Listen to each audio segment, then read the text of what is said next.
कहानी उस घर की है जहाँ बहू और बेटी को एक माना जाता था, लेकिन फिर। अरे शिखा बेटा, तू रसोई में क्यों घुसी रहती है? जा, रोटी मैं बना लूंगी। नहीं नहीं माँ जी, आप बैठिए, बस सारा खाना बन ही गया है। श्वेता को बोल देती हूँ, वो खाना लगा देगी सबका। सॉरी भाभी, मेरे पास वक्त नहीं है। माँ, मुझे पैसे देना, पार्लर जाना है। हाँ हाँ चली जाना, भाभी को भी ले जाना। वो भी जाने को बोल रही थी पार्लर, पर पहले ना मदद कर दे उसके खाना लगाने में।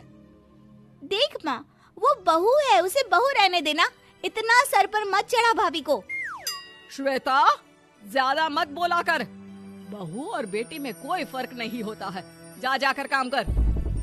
ननद को माँ का भाभी से इस तरह प्यार करना बिल्कुल अच्छा नहीं लगता। वो बार बार किसी न किसी तरह माँ को भाभी के खिलाफ भड़काती रहती, लेकिन कोई फायदा ना होता। एक रोज, अरे बेटे किशन, जा बहू को कहीं घुमा कर ला, सारा दिन घर में काम करती रहती है। हाँ हाँ माँ, हम लोग जा रहे हैं ना गोवा। अच्छा जी, भाभी ने तो हमें बताया भी नहीं।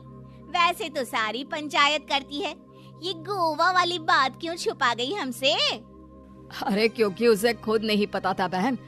मुझे टिकट सस्ती मिल रही थी तो मैंने बुक कर दिया। हाँ शिखा, पैकिंग कर ले, संडे हम जा रहे हैं गोवा। दोपहर में शिखा पैकिंग कर रही थी कि सास आ जाती है। ये क्या बहू, साड़ियाँ? अरे गोवा जा रही है घूमने या फिर शादी में मायके हैं? माँ जी, ऐसा कुछ है ही नहीं, समझ में नहीं आ रहा क्या रखूं कपड़े में। अरे तेरी और श्वेता की साइज तो एक ही है, उसके कुछ मॉडर्न कपड़े ले ले, आकर लौटा देना। हाँ माँ जी, ये ठीक रहेगा। शिखा श्वेता के पास जाती है और उससे कपड़े मांगती है। ना जी ना, मैं अपने कपड़े ना दूं, वैसे भी फैल जाएंगे मेरे कपड़े, बहुत महंगे वाले हैं। शिखा मुंह लटकाकर कमरे में आ जाती है तो सास कहती है, चल तैयार हो जा, तुझे मैं शॉपिंग करा कर लाती हूँ गोवा की। बस फिर क्या था, सास बहू निकल जाते हैं मार्केट और एक से बढ़कर एक ड्रेस खरीद कर घर आते हैं। पहले बता देती कि नए कपड़े दिलाने वाली है भाभी को, तो मैं अपने ही दे देती ना भाभी को, मुझे दिला देती नए कपड़े। देख श्वेता, परिवार का मतलब सबके साथ रहना होता है, ना कि सिर्फ अपना सोचना। वैसे भी तुझे अच्छे संस्कार सीखने चाहिए। और रही बात कपड़ों की, तो शिखा, आज से घर पर भी तू मॉडर्न कपड़े ही पहनेगी। कोई जरूरत नहीं है ये साड़ी वाड़ी लपेटने की। अब क्या था, घर पर श्वेता और शिखा एक जैसे रहते। एक बार पड़ोसन आती है। अरे बेटा, अपनी माँ को तो बुलाना जरा, बात करनी है। शिखा सास को बताती है और रसोई में चली जाती है। ये आपकी बेटी बहुत बड़ी हो गई है, इसके लिए एक रिश्ता है, कहो तो बता दूं। ये बेटी नहीं बहू है, घर में सब एक जैसा ही रहता है। वैसे मेरी बेटी भी बड़ी हो गई है, कोई रिश्ता हो तो जरूर बताना। पड़ोसन रिश्ता लेकर उन लोगों के घर आती है। तब श्वेता की होने वाली सास कहती है, तो ये घर है, कितने मंजिल का है? और ये बहू ने आपकी क्या पहन रखा है, जीन्स टॉप? अरे भाई, साड़ी वाड़ी नहीं है क्या इसके पास? देखिए, सर्दी है तो साड़ी में बहू कैसे मैनेज करती, वैसे पहनती है साड़ी भी। देखिए, हम लोग ठहरे पैसे वाले लोग, कोई कमी नहीं है हम लोगों के पास पैसों की, बहुत पैसे हैं, जमीन, नौकर चाकर, कार, सब कुछ है, लेकिन घर में संस्कारी बहू चाहिए। समझ रही हैं ना आप? सास कुछ कहती कि श्वेता बोल पड़ती है, हाय रे, नौकर चाकर से लेकर जमीन, कार, पैसा, हाँ हाँ, मुझे रिश्ता मंजूर है मुझे। अरे रुक जा श्वेता, मैं बात कर रही हूँ ना। देखिए, हम लोगों के घर इतनी आजादी नहीं मिलेगी।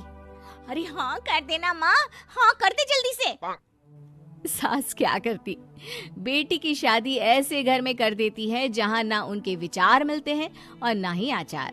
शादी के बाद एक रोज फोन पर, श्वेता बेटा, एक बार घर आ जा, बहुत दिल करता है तुझे देखने का। माँ, वो घर पर बहुत काम होता है, कैसे आऊँ? बड़ा घर है, लेकिन आने जाने वालों की लाइन ही लगी रहती है। बेटा, मैं तो जानती थी उस घर का हाल, लेकिन तू ही नहीं मान रही थी। माँ देख, हर घर का यही हाल है। तेरी बेटी को यहाँ घूंघट हटाने की परमिशन नहीं है और एक तरफ भाभी स्कर्ट पहनकर घूम रही है। बेटा, मुझे क्या पता था कि मेरी बेटी को ससुराल के नाम पर पिंजरा मिल जाएगा।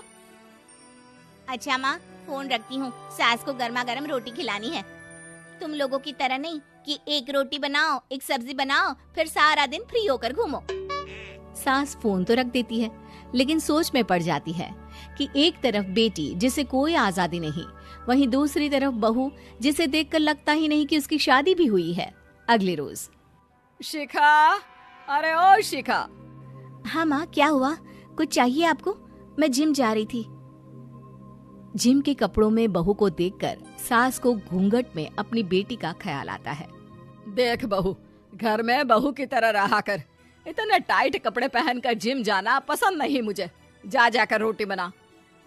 रोटी? माँ, अभी तो शाम के 6 बजे हैं, इस वक्त रोटी? अब क्या मेरे खाने पीने पर भी पहरा है? अरे जब मर्जी तब मैं अपने घर में खा भी नहीं सकती क्या? बहू को अजीब लगता है। वो समझ नहीं पाती कि जो सास कल तक इतनी सपोर्टिव थी, उन्हें अचानक से क्या हो गया। वो किचन में जाती है, गरम रोटी के साथ 2 तरह की सब्जी, रायता, सलाद सब लेकर सास के पास आती है।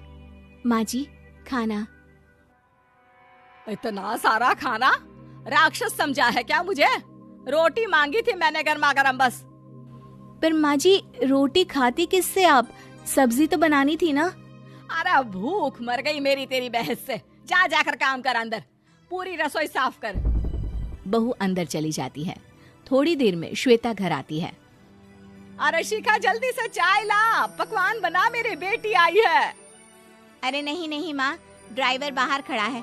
मैं तो घर का कोई सामान खरीदने के बहाने यहाँ आ गई हूँ, मुझे जाना होगा। अरे बेटा, पर कितने दिनों बाद देख रही हूँ तुझे। रहने आ जाना 2-4 दिन के लिए।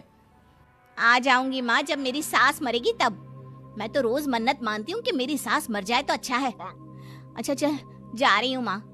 हे भगवान, कैसे कैसे दिन देखने पड़ रहे हैं मेरी बेटी को।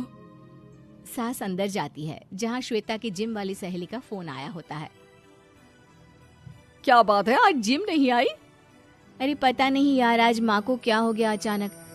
पर खैर कोई नहीं, लगता नहीं कि मैं अब जिम आ पाऊंगी। शिखा स्पीकर पर बात कर रही थी, जिसे सास सुन रही थी।